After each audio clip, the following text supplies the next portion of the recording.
नमस्ते मेरे प्यारे दोस्तों। आज मैं आपके सामने गौतम बुद्ध की अद्भुत कहानी लेकर आया हूं। ये कहानी हमें विचारशीलता, आत्म प्रतिष्ठा और ज्ञान की महत्वपूर्णता के बारे में समझाती है।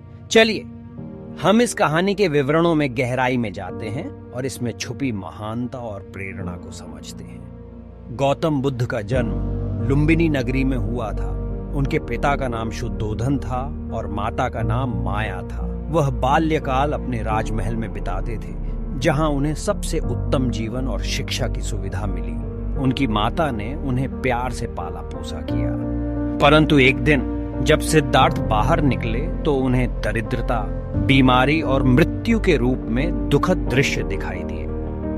उन्हें दिल छूने वाली तस्वीरों ने हृदय को झकझोर दिया। वे चिंता में डूब गए और मन में एक नगरी ज्ञान की खोज करने का निर्णय लिया। सिद्धार्थ ने अपने मन को नियंत्रित करने के लिए गहरी ध्यान मुद्रा में बैठ गए। वे उच्च स्थिति में पहुंचने के लिए विशेष अभ्यास करने लगे। दिनों रातों तक ध्यान करते रहे जब तक वे अपने मन को पूरी तरह संयमित नहीं कर लेते। इस अभ्यास के दौरान उन्हें उद्दीपन मिला और अंतर्ज्ञान का अनुभव हुआ। उन्होंने अपनी अंतर्दृष्टि में स्पष्टता प्राप्त की और आत्मा की आधारण की। इस अनुभव के बाद सिद्धार्थ गौतम ने अपना नाम बुद्ध रखा, जिसका अर्थ होता है जागृत या बोधिसत्व। अब उन्हें समस्त मानवता के लिए बोधिसत्व बनने का कर्तव्य समझा गया।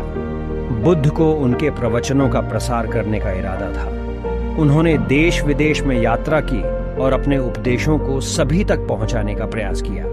वह जहां जहां जाते लोग उनके प्रति आकर्षित हो जाते थे।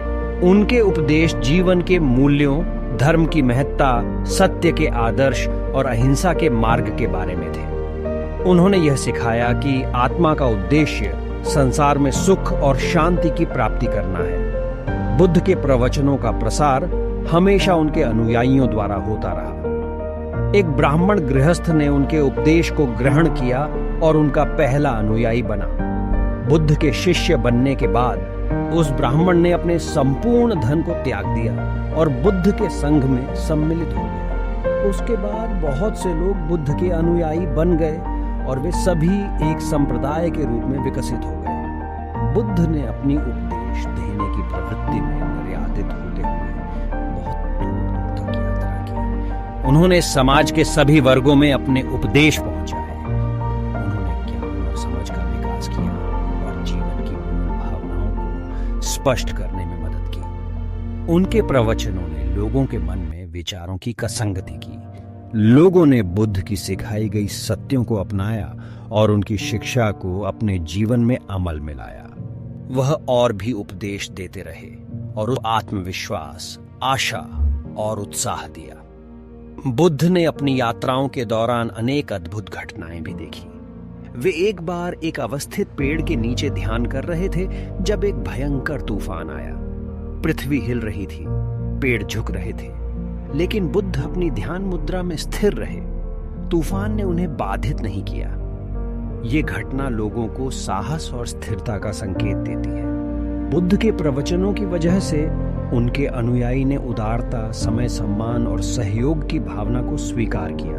उन्होंने एक अपरिमित प्रेम की भावना का प्रचार किया और लोगों को संपूर्ण मानवता की ओर आकर्षित किया। उन्होंने सभी को समानता और भाईचारे की महत्ता सिखाई और जाति, वर्ण और स्त्री पुरुष के अंतर को नष्ट करने का अपील किया। बुद्ध की मृत्यु के बाद भी उनके उपदेशों का प्रसार जारी रहा। उनके अनुयायी ने उनके प्रतीक चिन्ह की स्थापना की और उनके उपदेशों को संजोया। उनके प्रवचनों ने न केवल उनके समय के लोगों को प्रभावित किया, बल्कि आगे आने वाली पीढ़ी को भी प्रेरित किया। इस कहानी से हमें यह सीख मिलती है कि हमें जीवन में सत्य, अहिंसा, धर्म और ध्यान के प्रति अटल रहना चाहिए। आप सभी को प्रेरित करने वाले और आदर्श स्थापित करने वाले बनने की कामना करता हूँ। धन्यवाद और जीवन के इस अद्वितीय सफर में आप सभी को सफलता, आनंद और प्रगति की शुभकामनाएं।